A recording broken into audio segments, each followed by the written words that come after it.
Jamaican football is where we begin this edition of the SportsMax Zone. Having last won the Jamaica Premier League in 2019, Portmore United are the most successful team in the competition's history with 7 titles to their name. Now, in the past season, they were guided by Philip Williams for the second consecutive campaign and were eliminated from the first round of the playoffs after finishing 4th in the regular season.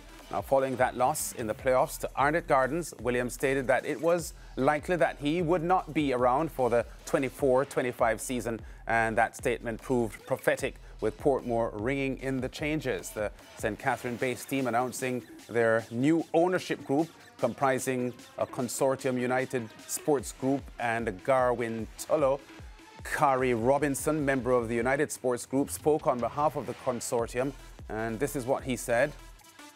United Sports Group believes that this strategic investment will further empower Portmore United Football Club to achieve even greater football success and become a catalyst for positive community development. Our leadership group is committed to delivering the time, strategic support and capital to enable Portmore United, the brand, to maximize its potential in the sporting industry commercial space. Garwin Tullow, who also serves as the club's chairman, gave this comment.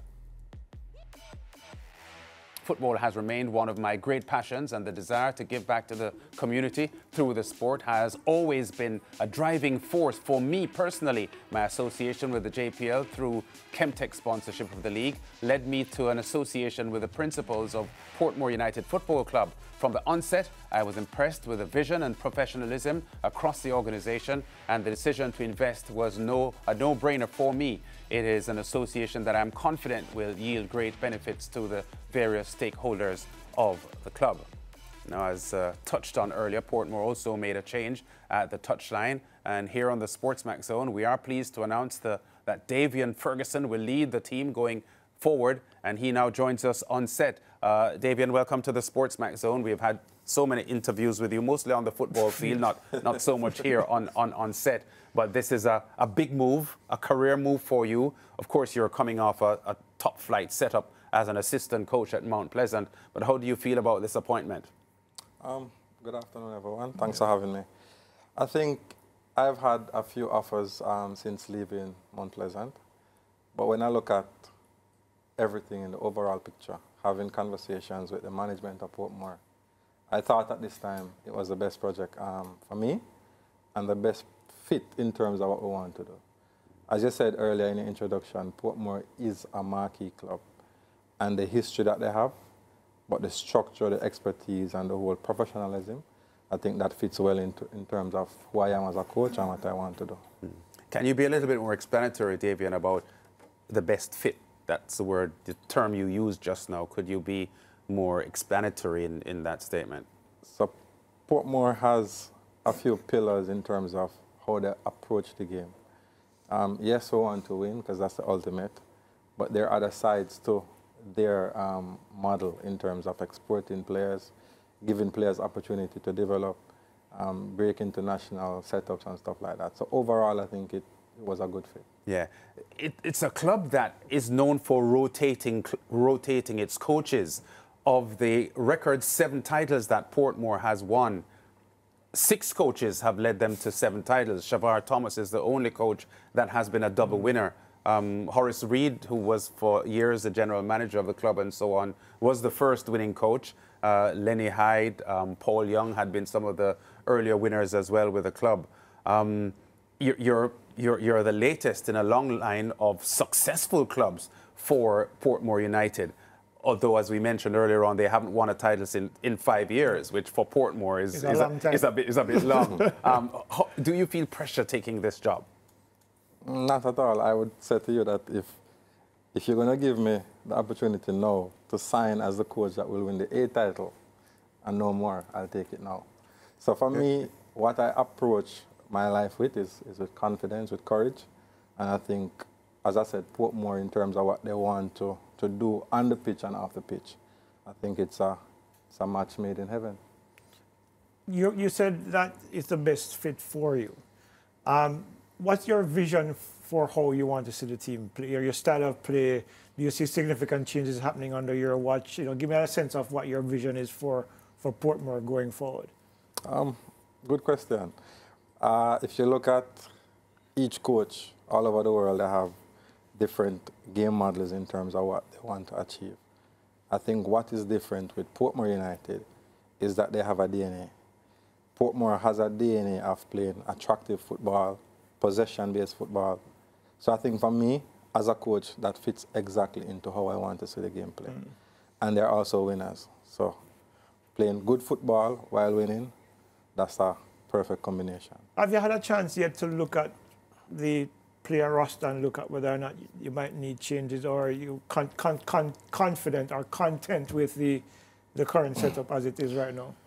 So if you look at last season, I would have faced Portmore twice while at Mount Pleasant.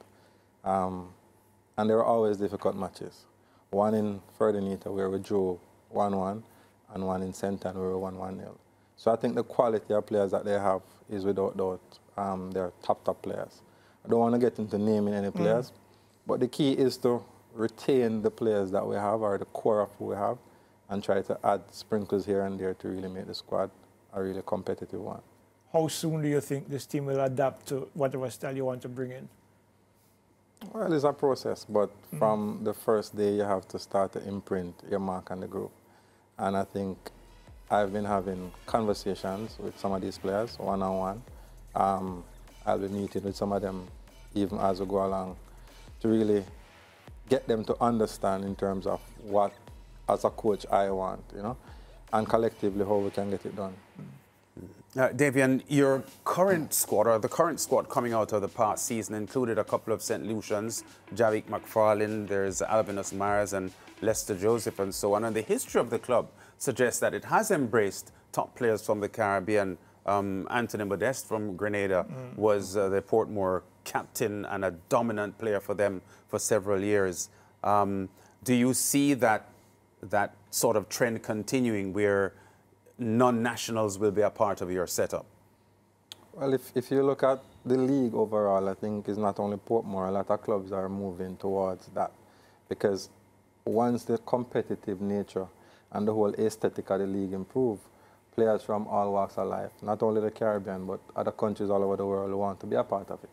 And if we're going to position ourselves as a top club or the #1 club in CONCACAF, we have to open ourselves to all possibilities. So we're not close to stuff like that. Yeah, last year we saw Montego Bay United come under new ownership, and it injected significant improvement in the performance of the team, and I suspect that, you know, the setup of the organization itself. So we're seeing new ownership now with Portmore as well.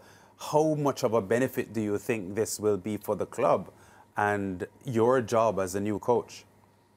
I think it augurs well for the league, and I think the league, the JPL, has to take credit for what they have done over the last few years with Chris Williams as the head.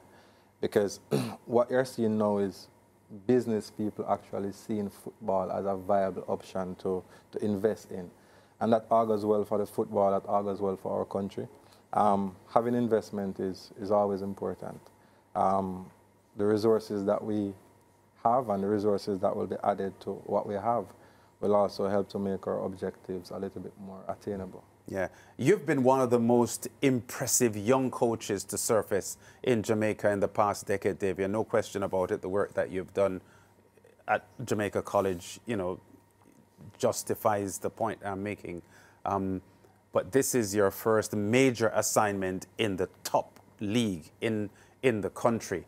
How ready are you for this assignment? I know that, you know, being around Mount Pleasant last season, who were champions, and you assisted in the process of making them champions as the assistant coach to Theodore Whitmore, so you had a good introduction to top flight. Do you think you're ready? I'm a role player. Whatever the role, if I'm the equipment manager, I'm going to do it to the best. If I'm the team manager, the assistant coach, the head coach. You mentioned Coach Whitmore's name. I have to give him a lot of credit. He helped me to improve as a coach. So for me personally, that experience was really top experience for me. But I think I was given a lot of responsibility also at Mount Pleasant, which really prepares me for what is to come. And only time will tell if I'm ready. A quick follow-up to that, Lance. Yeah. What do you think are some of the best qualities that you're going to bring to, as a head coach in a demanding situation? Because, you've had tremendous experience, even despite your age, because you've been at Frome, you've been at Heidel, JC, of course, in Mount Pleasant last year. You also had some work at GC Foster as well. So you've had a significant amount of experience building up towards this moment. What do you think now are your best qualities as a head coach? I think my ability to really manage my players. As a coach, you have to get your players playing for you. I think I have that ability to get players to really work for me in terms of how I want to play. Also, my interpersonal skills with all the stakeholders is important, especially in a marquee club like Portmore, how you manage all fractions in and around the club. So I think that is important. But what we want to do is to create that synergy between the players, the team, and our supporters. Because Ferguson Park is our home ground, and what we want to do is to get that as a fortress, and that's important. So bringing all stakeholders together, I think that's what I have to do as a coach, and that's what I think my greatest strength will be. Yeah, Davian, the Ferguson ground was dormant for several years, resuscitated in recent seasons. How much of a priority is it for Portmore United to get that field upgraded to a level that will impress everyone? Because we've heard the national coach, Himmer Hallgrimsson, complain about the pitch conditions in the country and suggesting that it is an impediment or it is a hindrance to development of football. Is there a plan for the Ferguson Park to be upgraded to a level that it won't attract any complaints at all? I think if you look at what I said earlier in terms of our DNA, we play a particular style of football. So if we're going to match that style of football, we need the surface to actually be at a top level. So to make that our home and to make that a very welcoming home, I think definitely that's part of the plan. I think the ownership of the club will speak to that in time, but I think there are plans afoot to really get it up to standard. Yeah, Portmore, apart from the 7 Premier League titles that you've won in Jamaica, which is the most ever, you also have 2 Caribbean Club Championship titles as well. So regionally, Portmore has made its mark.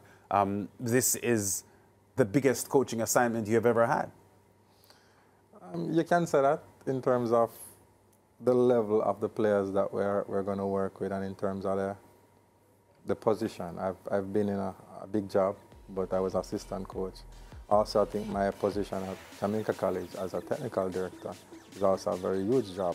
So I'm used to this situation. I'm used to these kind of positions, so it's not a problem. Yeah. Can you expand a little bit more on the comment you made a few minutes ago that while you were at Mount Pleasant, even though you were an assistant coach, you were given responsibilities, which I suspect you were in your explanation that you feel that you grew in that job and that assistant coaching role helped you to develop as a coach. But just to be a little bit more explanatory about, you said you were given an opportunity, you were given, you were allowed to take on roles at Mount Pleasant. Outside of football, I have a very good relationship with Coach Whitmore, which is built on trust. So if he's going to make a decision, I'm going to trust him. And if I'm going to make a decision, he's also going to trust me. So I think he gave me that opportunity to really make some decisions, which in some instances, in some other organizations, you might not have gotten those opportunities. Also, I think what I would have brought to the table, he saw value in what I brought, and he allowed me in a lot of instances to really imprint my style or what I want on the team and on the club as a whole. Yeah, I want to ask you, you've talked a lot about structural things primarily. Have you started to put together an idea of what your coaching staff will look like? Most definitely. It's definitely part of how we work. No one person can coach a team. It's important that you have the right pieces around you. So that's an ongoing process. We have confirmed some members of the staff already. And in very short order, I think we can name the full complement of the staff. Mm. How disappointed was it for you to not repeat as champions at Mount Pleasant? And as an adjunct to that, how disappointed were you that the contract wasn't extended? To answer the first question, I always want to win. Whether I'm playing at any level, I want to win. But in answering that, I want to look at the last 2 seasons. But we also want to compare it to the 5 or 6 seasons before that. So I think what we managed to achieve, and when I said we, I mean the entire staff at Mount Pleasant, was tremendous. We created history. I think the people of St. Ann, actually, they revered us in a way based on what we brought to the table and what we brought to St. Ann. It was a disappointing end to the season in terms of how we lost that game. But I guess such is the game, and you have to move on past that. Towards the second question, though, there's no hard feelings. We have good relationships still with people at Mount Pleasant. A lot of things that are being said in the media, it's not true. Like but what? I'm not here to really comment on that. The key is, Lance, right now I'm looking forward. Portmore United is what is on the table, and that's what I'm focusing on. Yeah. I suspect when you come up against Mount Pleasant next season in the Premier League as head coach for Portmore, there'll be particular feelings that you'll have. No, I'm professional. I always wish wherever I work well, because each institution you work with, whether it ended good or bad, plays some role in your development. And you have to be thankful for the experience and the exposure. So it's all love for me in terms of Mount Pleasant. I want to see them doing well, but the focus now for me is Portmore. Yeah. So I want to see Portmore doing better. Okay, you've just told Leighton that you're getting your coaching staff in place and so on. When does pre-season start, and how intense will that be? Well, in about a week and a half. For real? We'll definitely kick off pre-season. Does the season start September or October? I heard conflicting dates. That's the date that we're working with, the first weekend in September. The first weekend in September? Yeah. Okay, so starting pre-season next week is good enough. Yeah. That's the timeline we're looking at. Yeah, all right. Well, Davian, we've all been impressed with the work you've done so far as a young rising coach in the Jamaican football landscape. We wish you all the best. We thought you did a good job with Mount Pleasant and Theodore Whitmore as his assistant. And I think you have a platform to really project yourself as a top young coach, and we wish you all the best. Thank you very much. Yeah, man, I will be in touch. Thanks so much. Thanks so much. Davian Ferguson there. He has been appointed the new head coach of Portmore United, the most successful team in the history of Jamaica Premier League football, with 7 titles. The first back in 1992-93 as Hazard United, but their name changed to Portmore some years after that. We go to break. We still have a lot to come on the SportsMax Zone, including some heavy track and field and cricket discussions. Back after this.